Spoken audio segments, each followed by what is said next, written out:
Hey everybody, it's Sarah T. Mack here coming at you for Sober Nation for another week of Ask an Addict, my weekly advice column here.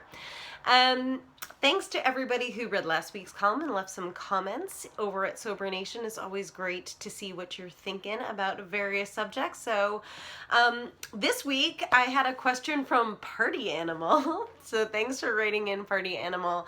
And Party Animal is a newbie to sobriety and is headed off to his or her best friend's birthday party, which is coming up soon, and that's going to be at a bar. So they have a couple of reservations about going out. They're a little nervous about it, and rightly so. This is a situation, if you're many years sober, if you're brand new to sobriety, you can totally relate. It can be overwhelming and unnerving to head back to the bar if you've just left it and you're still kind of trying on your sobriety boots. But just because you're nervous about it doesn't mean that it's going to be a bad experience. Actually, it's great to get back in the swing of things, and it helps to build your confidence getting back out into the world and being social in sobriety. Just because you're sober doesn't mean you can't be around your old substance. Sometimes it can be a little stressful, and that's why in those situations, you can always remove yourself from the situation if you're not feeling good. So I had a couple tips for Party Animal this week that really helped me when I was new in sobriety. And also, they help you to establish a plan. If you are prepared for the event, you're gonna feel better. You're gonna feel less overwhelmed, and you're just gonna feel confident when you know what you're gonna do from the second you walk into the bar to the second you leave.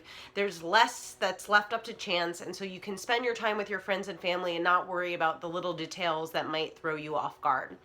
So if you read the full text of the column, you can dive in a little bit more deeply, but these are the things that I outlined this week for Party Animal. And the first is get your transportation covered. Know how you're getting to the party, know how you're getting home, and don't rely on anybody else to get you there or home, and don't be responsible for anybody else. A lot of times when we're newly sober, we want to be the designated driver, help someone out getting to or from the party. If this is your first time back on the scene, just worry about yourself. Don't feel like you have to be responsible for somebody else, because that way, if you do want to leave the party early, you don't have to worry about leaving someone in the lurch or depending on someone else for a ride. So really be responsible for your own transportation. That way you can come when you want, you can leave when you want, and it's that simple. My next tip is know what you're ordering at the bar. And this one is something we kind of overlook, this detail we forget because we're so stoked about our sobriety. But you go into the bar and you're like a kid in a candy store. There's so many temptations everywhere. So make this easy on yourself. Decide before you get there what you're ordering, whether it's a soda or if you like the energy drinks like Red Bull, whatever it is. Make sure that you know what you're ordering. Walk to the bar, order what you're gonna have, and then head back to where your friends and family are, wherever they are in the bar. Don't be standing there wondering, oh, what should I get, reading menus. Just go in, be confident, order that drink, and then get back to the reason why you're there in the first place. And lastly, and most importantly for sure, is if you want to leave at any time, leave.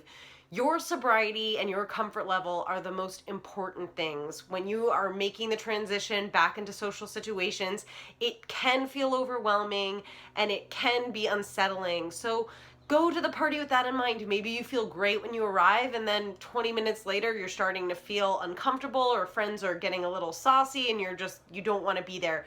Remove yourself from the situation and don't feel bad about it. You don't need to apologize for leaving. Your friends and family will understand, especially if they know what's going on with you. And even if they don't, put yourself first, put your sobriety first.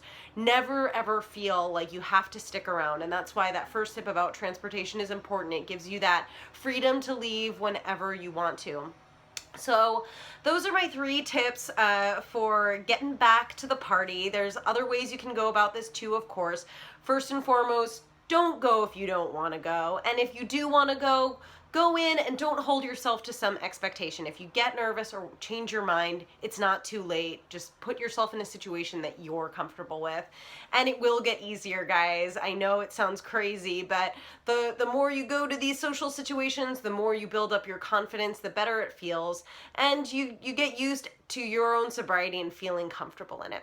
So again, I'm Sarah T. Mack. I'm a writer, I'm a blogger, I'm here at Sober Nation and glad for it. If you have a question for me, please send it to us here at Sober Nation. You can send it directly to Sober Nation's Facebook, or you can send it directly to me at Sarah T. Mack, and we'll address it in an upcoming column. Until next time, guys, have a great week. Take care.